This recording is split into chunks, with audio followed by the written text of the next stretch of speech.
On the morning of February 19, 1945, 30,000 American Marines landed on Iwo Jima.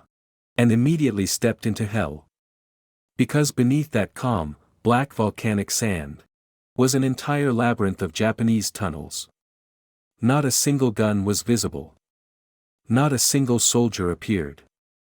And just when the Americans believed the beach was secure, hell finally opened. Artillery, machine guns, and mines erupted from every direction, turning the entire landing zone into a killing field. To understand why this battle became one of the most brutal of the Pacific War, we need to go back 1 year, to when the Pacific Islands turned into the decisive battleground. In early 1944, the United States shattered Japan's outer defenses at Gilbert and the Marshall Islands, then seized the Marianas. These victories opened a dangerous gap, a straight path toward the Japanese homeland. Japan realized one thing: if the enemy kept advancing, no defensive line would be strong enough to protect their home islands. Realizing the life-or-death importance of the Ogasawara Island chain, especially Iwo Jima, Japan rushed reinforcements and expanded the airfields, turning this small island into a fortress. They brought in more troops, built runways, dug tunnels, and transformed the island into an impregnable stronghold. The commander in charge was General Tadamaki Kuribayashi, a man with unorthodox thinking. He knew the U.S. held overwhelming superiority in naval and air power. A direct, head-on battle was unwinnable. So what was his objective? Not to hold the island forever, but to make America pay such a terrible price that they would hesitate to invade Japan again. Instead of defending the beaches, where U.S. naval guns could wipe out his troops, Kuribayashi ordered everything to be moved underground. He built an extensive tunnel system that connected bunkers, machine gun nests, artillery positions, and supply routes. The entire island became a deadly maze. By the time the U.S. Marines landed, roughly 21,000 Japanese soldiers lay hidden beneath the ground, trained for close-quarters combat and prepared to fight to the death. The Americans were not careless. They assembled a massive force, 120,000 Marines and around 700 warships and transport vessels. This wasn't a simple operation, it was a direct strike into Japan's inner defensive ring. On February 13, 1945, Japanese scouts detected a huge U.S. fleet, more than 170 warships, moving toward Ogasawara. Every alarm was sounded. At dawn on February 19, an enormous naval barrage began. Battleships fired for hours, turning the island into clouds of smoke, ash, and debris. Aircraft bombed continuously. But when the landing craft hit the shore, something strange happened: no gunfire, no resistance, no soldiers in sight. Many Marines thought Japan's defense had been destroyed. That false sense of security pushed them forward, a fatal mistake.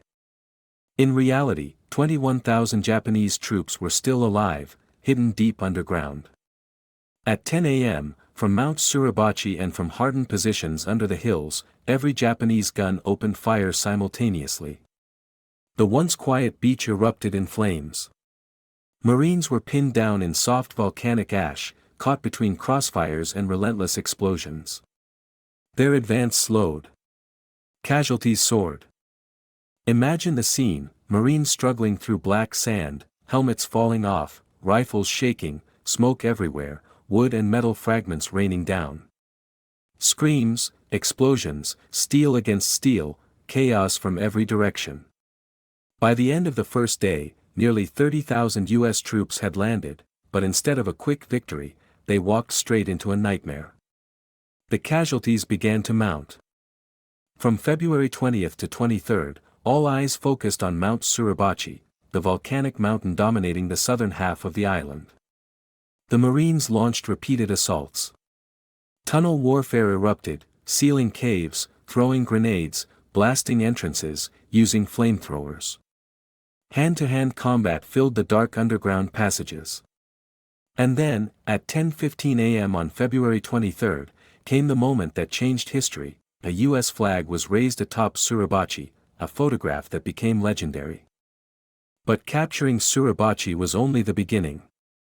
The northern half of Iwo Jima was far worse.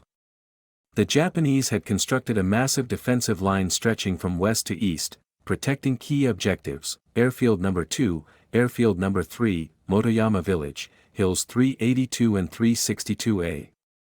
Each of them was a fortress. The Marines fought inch by inch, clearing one strongpoint after another. Units suffered heavy losses and had to rotate constantly. To break the tunnel defenses, U.S. forces relied on flamethrower tanks, grenades, massive demolition charges, 105mm artillery, and painstaking cave-clearing operations. Scenes of flamethrower operators collapsing, troops choking on smoke, Marines dragging wounded comrades through pools of blood, all became part of this brutal landscape. The Japanese, starving, dehydrated, and running out of ammunition, still refused to surrender. They launched suicide attacks, sniped from hidden ports, and vanished into tunnels only to reappear elsewhere. On the night of March 25, about 300 Japanese soldiers charged in a final banzai attack near Airfield No. 2. The fight lasted until dawn, nearly all attackers were killed. On March 26, 1945, the United States officially declared Iwo Jima secure. General Kurabayashi is believed to have taken his own life the night before, bringing the brutal chapter to an end. The aftermath tells the real story. The battle lasted over a month and became one of the bloodiest in the entire Pacific campaign. U.S. casualties were staggering, tens of thousands killed or wounded. The Japanese garrison was essentially annihilated. The American victory came at an enormous cost. Iwo Jima served as a grim warning of what awaited in Okinawa. And what an invasion of mainland Japan might have looked like, a chain of battles even more vicious. Iwo Jima was not just a strategic victory, it became a symbol of sacrifice, of merciless defensive warfare, and of the terrible price humanity pays in war. And when the smoke finally cleared, what remained on that barren island was not victory or defeat, but the price both nations had paid.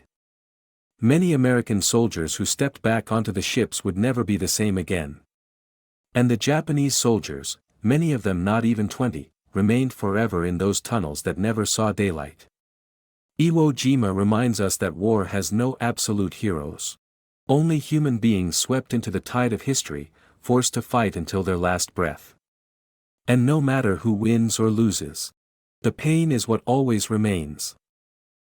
If you want to hear more haunting stories from World War II, don't forget to like the video, subscribe to the channel, and turn on notifications so you never miss the next episode. See you in the next video.